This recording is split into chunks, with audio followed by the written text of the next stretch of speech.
Dear children, this chapter throws light on three social differences in India, such as gender, caste, and religion, which may turn to social division with the involvement of politics. Awareness is given about the gender discrimination due to historical reasons, changes taken place due to the feminist movements, education, and urbanization. This also emphasizes the need for women to participate in politics for empowering themselves. So, the first topic is sexual division of labor. This is given in page number 40 of your Democratic Politics textbook. Sexual division of labor is a system in which all work inside the home is either done by the women of the family or organized by them through the domestic helpers. In most families, women do all work inside the home, such as washing clothes, tailoring, cooking, and looking after children, etc., and men do all the work outside home.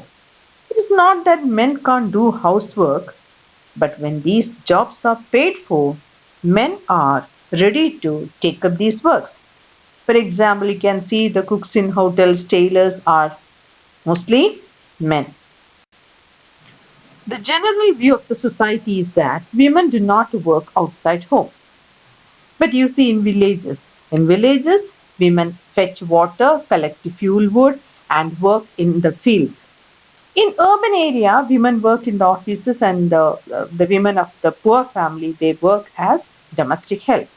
In fact, the majority of women do some sort of paid work in addition to domestic labor. But their work is not valued and does not get recognition.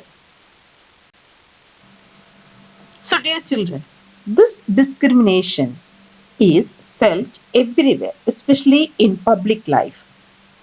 You can see, although women constitute half of the humanity, their role in public life, especially in politics, is very, very minimal in most of the societies. Earlier, only men were allowed to participate in public affairs, vote, and contest the elections. Gradually, women in different parts of the world organized and agitated for equal rights. These agitations demanded enhancing the political and legal status of women and improving their educational and career opportunities. What do you mean by feminist movements? Radical women's movements wanted equality of men and women in personal and family life as well. These movements are called feminist movements. Who is a feminist? A woman or a man who believes in equal rights and opportunities for men and women.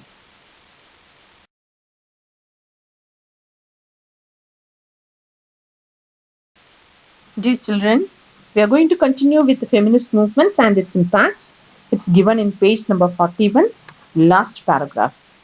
So, the political expression of gender and political mobilization has helped to improve the role of women in public life. For example, now we find women working as scientists, doctors, engineers, lawyers, managers, teachers, etc. But in some parts of the world, participation of women in public life is very, very high. An example is given here, Scandinavian countries, Sweden, Norway, and Finland. In India, since independence, there has been some improvement in the condition of women. 50% of seats in local bodies are reserved for women in 20 states of India. Currently, a third of the seats in all the local bodies are reserved for women as per the 73rd and 74th Amendments to the Constitution of India passed in 1993. Dear children, the next topic is women face disadvantage, discrimination and oppression in the following ways. It's given in page number 42 and 43 of your textbook, and please revise this topic. The first point is the literacy rate among women is only 54% compared with the 76% among men. Similarly, a smaller proportion of girl students go for higher studies. But the girls drop out because Parents prefer to spend their resources for their boys' education rather than spending equally on their sons and daughters. The second discrimination, the proportion of women among the highly paid and valued jobs is still very small. On an average, an Indian woman works 1 hour more than an average man every day. Yet, much of her work is not paid and therefore not valued. The third point is the Equal Wages Act provides that equal wages should be paid to equal work. However, in almost all areas of work, from sports and cinema to factories and fields, women are paid less than men, even when both do exactly the same work. Next point, in many parts of India, parents prefer to have sons and find ways to have the girl child aborted before she is born. Fifth point, there are reports of various kinds of harassment, exploitation, and violence against women. They are not even safe, even within their own home, from beating, harassment, and other forms of domestic violence.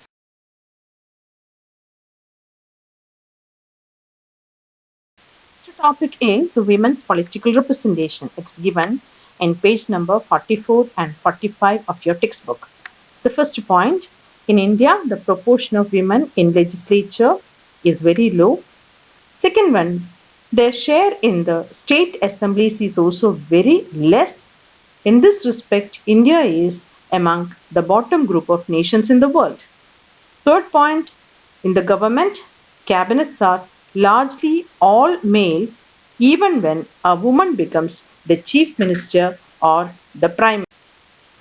At present, in India, 1/3 of seats in local government bodies, that is, panchayats and municipalities, are now reserved for women. Now, there are more than 10 lakh elected women representatives in rural and urban bodies.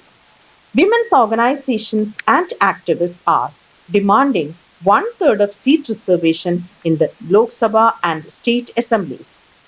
A bill with the proposal for giving 1/3 reservation to Lok Sabha has been pending before the parliament. Now it is revision time. These are only for the revision. Please do not write these in the notebook. The first question, how many seats are reserved for women in the local self-government? What is the answer? How many seats are reserved? It is 1/3 of the seats. Second question, define a feminist. Answer is a person who believes in equal rights and opportunities for all human beings.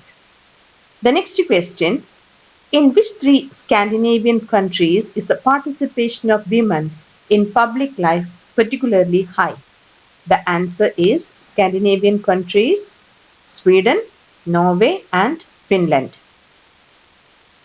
Next question is a fill in the blanks. Women's political representation in India is behind the averages for several developing countries of dash and dash. What is the answer? Dash and dash. Africa and Latin America. Next question again, a fill in the blanks. Patriarchy is dash. Patriarchy is ruled by father. The next question, the gender division is not based on biology but on dash and dash.